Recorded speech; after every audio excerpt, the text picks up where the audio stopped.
Ахлагангийн мэдээллийн технологийн сонгон судлах хичээлийн танилцуулга. Мэдээллийн технологи гэж юу вэ? Мэдээллийн технологийн талаар өгүүлбэл дуусахгүй. Өдгөө нийгмийн бүх салбар амьдрал ахуйг мэдээллийн технологиугаар төсөөлшгүй маа.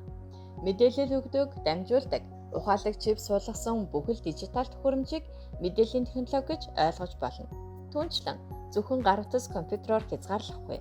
Өргөн хэрэглээний цахилгаан бараа, машин, ус буцалгагч, будаагшигчаас эхлээд бүхэл зүйл орж байна.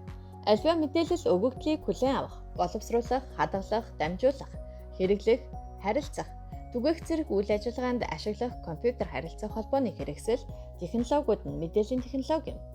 Хүн төрөлхтний түүхэн хөгжил, цоошин дэвшил авчирсан гол зүйл бол мэдээллийн технологи бөгөөд 19-р зууны технологийн зүүн гэснээр ч учиртай. Дэлхий хавтгай болоход нөлөөлсөн гол хүчин зүйл бол яхаарахгүй мэдээллийн технологи гэдэгтээ та санал нийлэх баха. Мэдээллийн технологи бидний эргэн тойронд.